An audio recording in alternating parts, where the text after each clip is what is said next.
Hello, hello. Here we are with consonants. We're reaching the end of the sections that I teach in this course, so let's get to it. So we're transitioning, obviously, from vowels to consonants. And the production of our vowels differs from consonants in two main ways. Vowels, as we know, are produced with a relatively open vocal tract. On the other hand, our consonants are produced with one or more areas of constriction.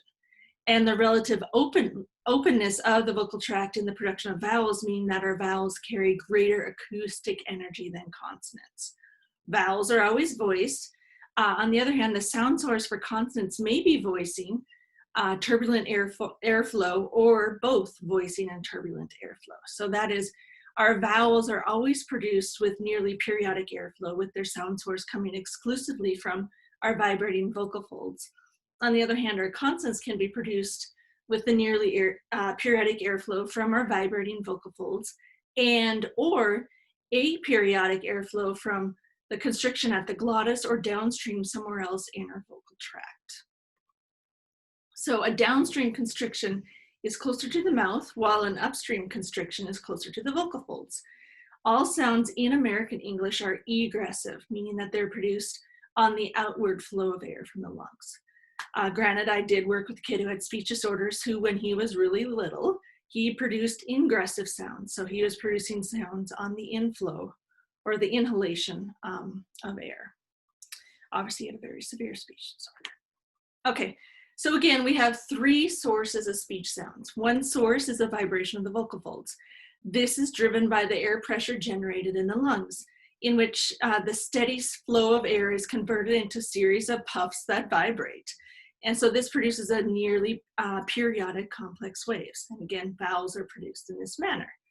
A second source of sound arises as the airflow is being driven by the lung pressure up through the open glottis. So as it's going up through the glottis, it becomes turbulent as it flows through some sort of supraglottal constriction. So the sound pressure waves produced are continuous noise. So that is, these are aperiodic complex waves generated by turbulence. So fricatives such as our s or f are produced in this manner. And then a third source of sound is transient noise. And this is rapid pressure changes in the supraglottal vocal tract. And these sounds are not driven by lung pressure, but instead by the generation of pressure in the mouth. So these are often associated with our stops, so such as p, the pop of a p or a k, the click of that K, okay? For any given target sound, the phoneme that immediately precedes and the one that immediately follows will influence the articulatory posture of the vocal tract. Articulatory adjustments to both phonemes are being made at the same time. And this process of simultaneously articulating more than one phoneme is called co-articulation. And we can adjust the vocal tract posture in anticipation of the next phoneme. And so this is anticipatory or forward co-articulation. On the other hand, we can also adjust the vocal tract posture because of the sound immediately preceding the phoneme. So this is also referred to as retentive or backward co-articulation. And co-articulation is essential to the perception of certain consonants. That is, often the co-articulatory effect upon the vowels contributes to our discrimination of those consonants that are involved. And the transitions between the consonant and vowel, or vowel and consonant, really provide that necessary acoustic information for consonant recognition. And so these vowel transitions are the shifts in form and frequencies resulting in the vocal tract dynamics that occur during connected speech. Okay, so the phonetic description of consonants has traditionally focused on the place of articulation, manner of articulation, and the presence of voicing in the production of a phoneme. For the consonants where voicing is a distinctive feature, they are referred to as cognate pairs, such as P and B are cognate pairs that differ just on voicing. The place of articulation is typically identified as bilabial, labial dental, interdental, alveolar, palatal alveolar, palatal, and velar. Do note that this is slightly different from what's in your textbook. This is how I refer to them in my speech disorders classes, so we're just going to go with that. All right, so stick with me. All right, so Besides our bilabial and labial dental sounds, all the other consonants are created by manipulating the airstream with the tongue against the teeth, the alveolar ridge, our hard and soft palate, or somewhere in the velar area. Your book uses the prefix lingual, and it's optional, and I don't use it. I don't refer to things as lingual alveolar, for example. I just refer to it as alveolar.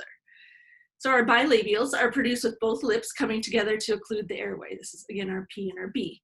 Our labial dental consonants are produced with the lower lip against the upper front teeth, such as when we produce an F or a V. Our interdental, or also known as just dental consonants, inter can be optional, those are produced with our tongue tip or blade against the upper front teeth, or actually between them. You do not have to have it between your teeth to call it a dental. So when you produce the voice and voiceless THs, and the theta, you can produce it with your tongue between your teeth, or to a point your tongue can be behind those top teeth. The alveolar consonants are produced with our tongue blade up against the back of our alveolar ridge. This is our most common place of articulation. This is our T or D or N or L or S or Z. Lots of sounds are produced at the alveolar place of articulation. Our palatal alveolar consonants are produced with the tongue blade further back between our alveolar ridge and our hard palate.